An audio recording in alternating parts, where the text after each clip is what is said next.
안녕하세요. 비올리스트 이용경입니다.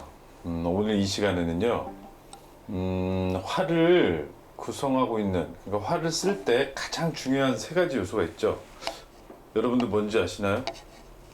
저번 시간에도 제가 잠깐 말씀을 드렸었지만, 화를 쓸 때 가장 중요한 세 가지 요소는 바로 팔의 무게, 그 다음에 화를 쓸 때 속도, 그 다음에 활을 적게 쓰고 많이 쓰고 하는 바로 활의 양입니다.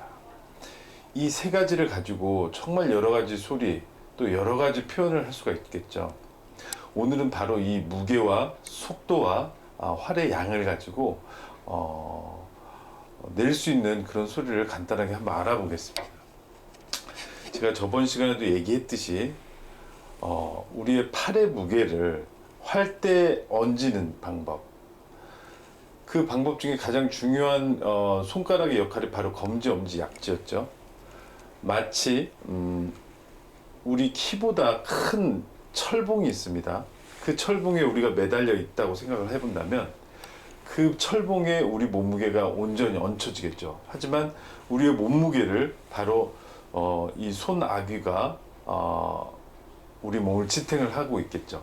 바로 철봉이 활이라고 생각하고 거기에 우리가 매달려 있는 게 바로 우리 팔의 무게라고 생각해 본다면 이게 정말 철봉이고 이 팔이 우리 몸이라고 아까 생각을 해본다면 바로 이 손아귀 우리 몸 무게를 잡고 있는 바로 그 손이 바로 검지, 엄지, 약지 이 세 개가 가장 중요합니다. 물론 선생님들마다 가리키시고 또 방법을 제시하는 게 여러 가지겠지만 저는 제가 해봤을 때 가장 이게 효과가 좋았고 그다음에 가장 편했던 방법이었기 때문에 제가 여러분들한테 소개를 했었던 거죠. 자, 그러면 지금 검지, 엄지, 약지를 이용해서 무게를 실는 그 방법을 한번 해보겠는데요.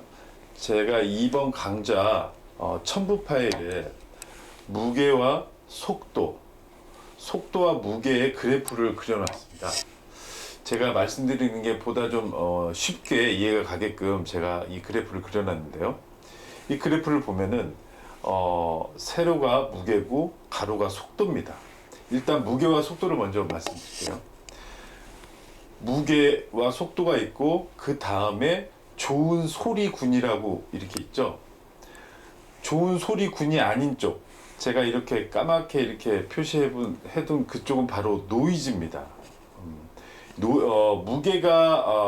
무게가 많고 속도가 적은 쪽에서의 노이즈는 들어보시면 바로 알 수 있겠지만, 그 다음에 속도가 많고 그 다음에 무게가 아주 적은 그런 부위는 정말 소리가 날린다고 하죠. 그렇게 붙지가 않고 이렇게 슬슬 슬렁슬렁슬렁 이렇게 날아다니는 그런 소리를 얘기하는 겁니다. 그러면 여기서 가장 중요한 거는 어떤 소리가 좋은 소리군에 속하느냐, 그거를 저희가 이렇게 알아볼 필요가 있습니다. 먼저 무게가 많이 있고 그 다음에 활의 속도가 굉장히 적다면 어떤 소리가 날까요? 여러분들이 그래프에서 바로 까맣게 칠해진 그 노이즈 부분이 바로 이렇게 나게 될 것입니다. 활의 무게는 많고 팔의 무게는 많고 그 다음에 속도는 적은 거, 그러면 소리가 이런 식으로 나겠죠. 물론 악기를 얼마 안 한 학생들이라든지 이렇게 처음 시작하는 분들이 악기를 할 때 이게 힘이 컨트롤이 안 되고 릴렉스가 안 됐을 때 굉장히 이런 찌직대는 굉장히 노이즈가 굉장히 자주 일어납니다.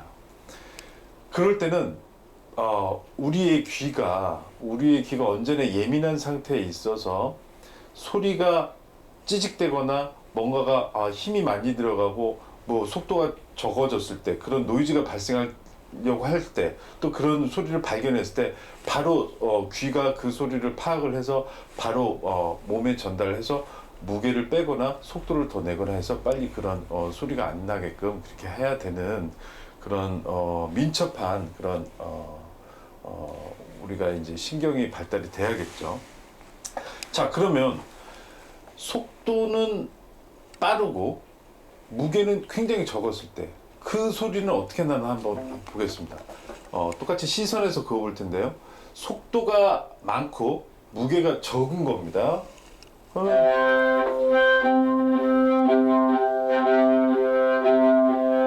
이렇게 날아다니는 거겠죠, 소리가 붙지 않고 이렇게 굉장히 날아다니는 겁니다. 예를 들어 제가 오늘 교칙본을 크로이처 교칙본의 2번을 예를 들어서 지금 할 텐데요.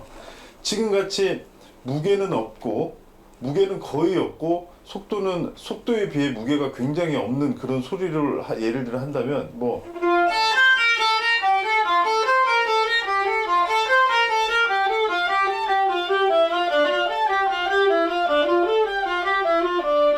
이렇게 붙지 않는 이런 소리가 이렇게 나겠죠. 그럼 예를 들어 아까 먼저 소리를 내봤던 무게가 많고 속도에 비해 무게가 많았을 때 그때 노이즈가 발생하는 그런 상황에서 소리를 냈을 때 어떤 소리가 나는지 한번 볼까요?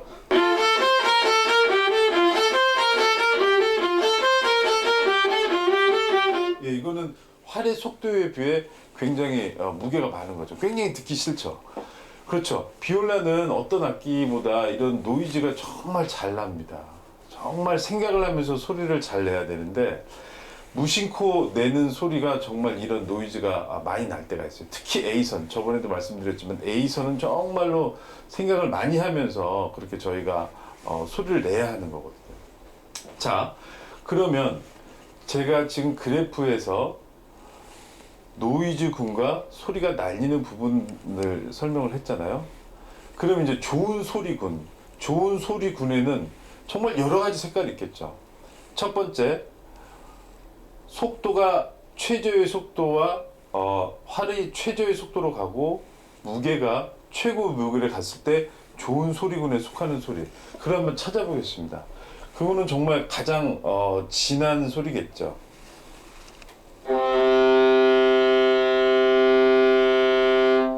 이런 좋은 소리의 군에 속하면서 무게가 많고 속도가 굉장히 속도가 이제 적은 거죠. 이런 소리를 낼 수 있겠죠. 그러면 반대로 속도가 많고 활의 무게가 적었을 때, 하지만 좋은 군에 속했을 때 그걸 한번 찾아볼까요? 활이 많고 부드럽게 나면서 하지만 활이 날리지는 않는 이런 소리가 되겠죠. 그러면 아까 제가 처음에 강하게 냈던 소리와 지금 부드럽게 냈던 이 사이에는 정말 여러 가지 색깔이 존재하는 겁니다. 무게와 속도가 서로 어떻게 비례가 되느냐에 따라서 진한 소리부터 정말 이게 옅은 소리까지 이렇게 굉장히 많이 있겠죠. 하지만 저희가 곡을 하다 보면 또 연주를 하다 보면 그 곡에 또 작곡자가 그런 감성을 넣어서 곡을 쓴 곡을 저희가 연주를 할 때 정말 순식간에 또 음과 음 사이가 변해야 될 때도 있고 색깔이 변해야 될 때가 있고 소리가 변해야 될 때가 있고 프레이즈마다 또 많이 변화가 있고 달라져야 되는 부분들이 되게 많습니다. 그럴 때마다 저희는 빨리 민첩하게 무게와 속도가 반응을 해서 그리고 나중에 좀 이따가 얘기할 활의 양까지 합쳐진다면 그런 세 가지의 요소를 잘 배합을 시켰을 때 그런 다양하고 여러 가지 색깔의 소리를 낼 수가 있는 거죠. 자, 그러면 여러분들이 지금 크로이처 2번을 제가 한번 해볼 텐데요. 속도에 비해 무게가 있는 소리부터 제가 시작해서 그렇게 하면은 조금 이해가 들 갈 수 있겠습니다. 속도에 비례해 무게가 적은 소리부터 시작해서 점점 제가 무게를 넣어서 속도에 비해 무게가 많은 그렇게 얘기한다면 이제 점점 소리가 이렇게 점점 커지겠죠. 그런 어떤 변화가 있는지 한번 그걸 한번 알아볼게요. 크로이처 2번이고요. 제가 천천히 하면서 그 속도 변화를 한번 보겠습니다.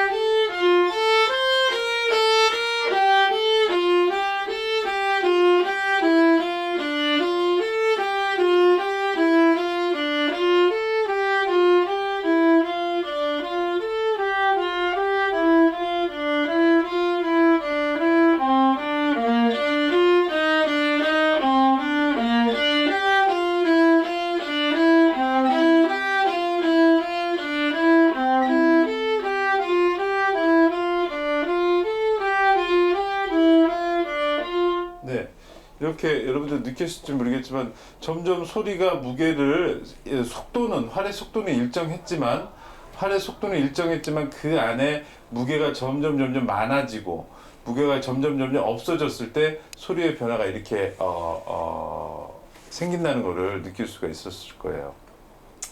소리를 낼 때 손가락으로 눌러서 내는 소리가 아니라 팔에 무게를 얹는 이 팔의 무게, 중력, 요거를 느끼기까지가 굉장히 어려울 수 있을 텐데요. 그러니까 그 언제나 양 어깨를 이렇게 릴렉스 시켜서 내려놔서 이 무게가 척하니 걸리게끔 그런 연습에 집중을 하셔야 됩니다. 자, 그러면 무게와 속도에 비례돼서 소리가 이렇게 변하는 거를 얘기를 했다면, 그러면 활의 양은 어디에서 필요한 건지 그걸 한번 잠깐 말씀드리겠습니다. 곡을 연주하다 보면 크레센도라는 게 있고 데크레센도라는 게 있죠. 크레센도 뜻이 뭐죠? 네, 맞습니다. 점점 크게. 데크레센도 점점 작게.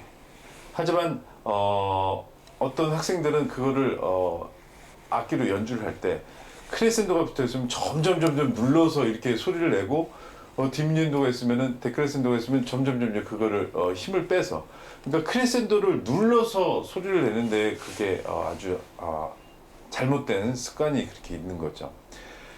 크레센도 음이 점점 커지게 만드는 거는 손가락으로 힘으로 눌러서 내는 게 아니라 활의 양이 점점 늘어나야 되는 겁니다. 예를 들어 똑같은 무게를 얹혀놓고서 활의 양이 많아지면 소리가 점점 커집니다. 한번 확인해 볼까요? 똑같은 속도로 하되 활의 속도는 똑같지만 활의 양이 점점 늘어나면 어떻게 소리가 변하는지 한번 보겠습니다.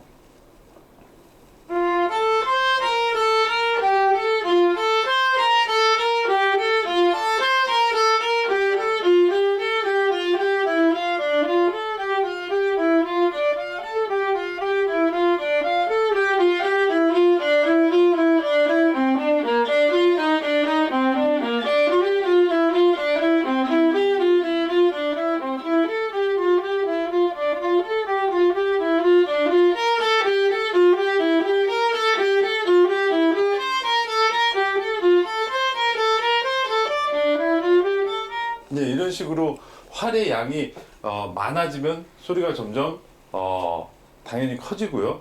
활의 양이 점점 작아지면 그러면서 소리가 점점 이렇게 적어지는 그런 현상을 볼 수 있었죠. 하지만 점점 크레센도가 되는 점점 음이 크레센도 된다면 물론 활의 양만 늘어나는 것도 있겠지만 거기에 팔의 무게도 같이 점점 같이 들어간다면 더욱더 그런 큰 소리가 크레센도의 효과를 더 낼 수가 있겠죠.